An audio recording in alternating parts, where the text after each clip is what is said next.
भारत के सबसे बड़े बैंक की बात की जाती तो उसमें नाम एसबीआई का आता है, जो सरकारी बैंक है। लेकिन जब बात प्राइवेट सेक्टर बैंक की आती है तो भारत की सबसे बड़ी बैंक एचडीएफसी है। किसी कंपनी के गोडाउन से शुरू हुई एचडीएफसी बैंक आज देश की टॉप बैंक कैसे बन गई? एचडीएफसी बैंक कैसे देश का सफल बैंक बना? एचडीएफसी बैंक की सफलता की कहानी इस वीडियो में हम जानेंगे। आखिर शुरुआत कैसे हुई एचडीएफसी बैंक की? साल 1994 से पहले एचडीएफसी ग्रुप की कंपनी हुआ करती थी, जिसके board of member Deepak Parekh हुआ करते थे। दीपक पारेख के मन में दुनिया का बेस्ट बैंक बनाने का ख्याल आया और उन्होंने एचडीएफसी बैंक बनाने के बारे में सोचा। इस बैंक को आगे बढ़ाने के लिए उन्होंने आदित्य पुरी को इस बैंक का सीईओ बनने का ऑफर दिया। चूंकि आदित्य पुरी उस समय मलेशिया में सिटी बैंक के सीईओ थे और काफी अच्छा कमा रहे थे, ऐसे में शुरू में आदित्य पुरी नहीं माने, लेकिन दीपक पारेख खुद मलेशिया गए और उन्होंने आदित्य पुरी को इस बैंक को शुरू करने के आगे बढ़ाने के लिए ऑफर दिया। दीपक पारेख के अधिक जोर दिए जाने पर आदित्य पुरी मान तो गए, लेकिन उनकी एक शर्त थी कि उनके कामकाज में दीपक पारेख और उनके बोर्ड मेंबर हस्तक्षेप नहीं करेंगे। बाकी एचडीएफसी को वर्ल्ड क्लास बैंक बनाने की जिम्मेदारी आदित्य पुरी ने ले ली। आदित्य पुरी की इस शर्त को दीपक पारेख मान गए और उन्हें एचडीएफसी बैंक का सीईओ बनाया गया। आदित्य पुरी ने एक इंटरव्यू में बताया कि जब बैंक को शुरू किया गया तब उन्हें न तो ढंग का ऑफिस मिला और न ही ट्रेनिंग देने के लिए ढंग के मीटिंग रूम मिले। बस ये समझिए कि विदेशी बैंक के सीईओ ने बिल्कुल जीरो से एचडीएफसी बैंक को शुरू किया। शुरुआत मुंबई की कमला मिल्स में उन्हें एक गोडाउन के अंदर ऑफिस बनाने की जगह मिली, जहाँ उन्हें चूहों ने काफी परेशान किया। इसके अलावा जब उन्हें मीटिंग या ट्रेनिंग करनी होती थी तो वो पेड़ के नीचे किया करते थे। इन हालातों के साथ शुरू हुआ एचडीएफसी बैंक आज देश का नंबर 1 प्राइवेट सेक्टर बैंक बन चुका है। वही इसके सीईओ आदित्य पुरी थे। आदित्य पुरी ने शुरू से लेकर 2020 तक एचडीएफसी बैंक को आगे ले जाने में महत्वपूर्ण योगदान निभाया। या यूं कहें कि इस बैंक को इंडिया का नंबर 1 बैंक बनाने के पीछे पूरा दिमाग आदित्य पुरी का ही है। आदित्य पुरी ने साल 2020 में सीईओ पद से इस्तीफा दिया और अब एचडीएफसी के नए CEO Shashidhar Jagdishan. HDFC bank successful कैसे बनी? तो इसका सिंपल आंसर है उनकी दूर की सोच। ये दूर की सोच ही उनका मास्टर प्लान था। एचडीएफसी बैंक की स्ट्रेटेजी अपने टाइम पर बहुत सिंपल थी। जो सैलरीड पर्सन थे उन्हें कंपनी के एम्प्लॉय को उन्हें पर्सनल लोन प्रोवाइड किया जाना। जबकि वो सैलरीड पर्सन थे तो उनके बैंक को पता था कि उनको पैसा डूबने वाला नहीं है। ज़्यादा से ज़्यादा एम्प्लॉय उनका पैसा रिटर्न तो जरूर करने वाले थे। उसी के साथ ही उन्होंने क्रेडिट कार्ड फैसिलिटी उन्हें प्रोवाइड की।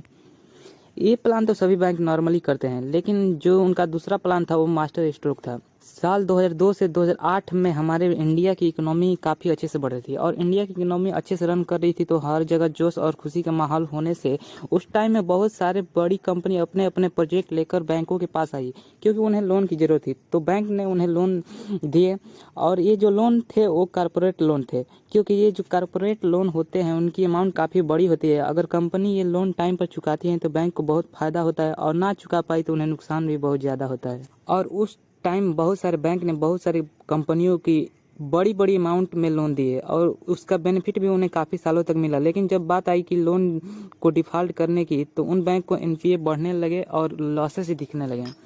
एनपीए क्या होता है? NPA means non performing asset. इससे हमें पता चलता है कि बैंक ने जो लोन दिया उसमें कितने पैसे डिफ़ॉल्ट हुए हैं। लेकिन उस time HDFC bank corporate loan से दूर ही था। ज़्यादा से ज़्यादा वो शॉर्ट टर्म लोन देने लगे। लेकिन आप अगर आज के 2 सालों के आंकड़े उठाकर देखेंगे तो आपको पता चलेगा कि एचडीएफसी बैंक भी अब काफ़ी फोकस कर रहा है कॉर्पोरेट लोन पर। कॉर्पोरेट लोन देना भी हो तो उन्होंने उन कंपनियों को दिया जो फाइनेंशियली बहुत स्ट्रांग थे, जिसकी वजह से उनका डिफॉल्टर रेट भी काफ़ी कम होता गया। इनके रिस्क मैनेजमेंट के क्राइटेरिया का ख्याल रखते हुए उन्होंने बड़े कॉर्पोरेट लोन से दूर रहना ही समझा, जिसकी वजह से उनका एनपीए बाकी बैंकों के मुताबिक काफ़ी अच्छा था। एचडीएफसी बैंक ने एनपीए पर उनकी नज़र तो थी, लेकिन उन्होंने कासा रेशियो पर भी काफ़ी फोकस रखा।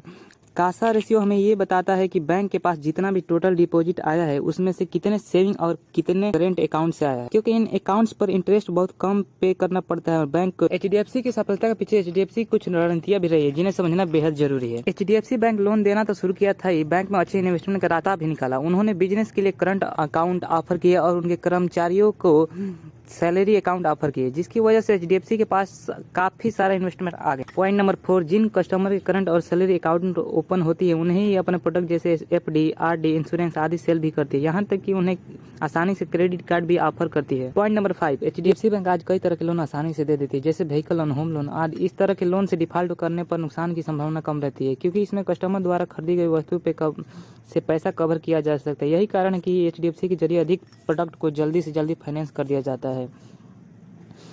पॉइंट नंबर 6, एचडीएफसी की सफलता में टेक्नोलॉजी का भी काफी योगदान है। एचडीएफसी ने हर तकनीकी को बड़ी सावधानी से और परफेक्शन के साथ अपनाया, जिसे कस्टमर ने इसकी काफी सराहा और अपना विश्वास जताते गए।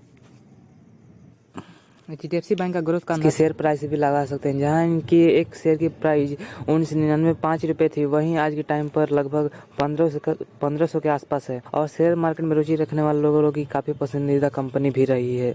चूंकि ये मेरा पहला वीडियो था तो जाहिर सी बात है इसमें कुछ त्रुटियां होंगी, लेकिन हम लगातार इम्प्रूव करते रहेंगे और आपको वैल्यूएबल कंटेंट देते रहेंगे। इसलिए हमारे चैनल को सब्सक्राइब करके रखें, इस पर ऐसे वीडियो आते रहेंगे।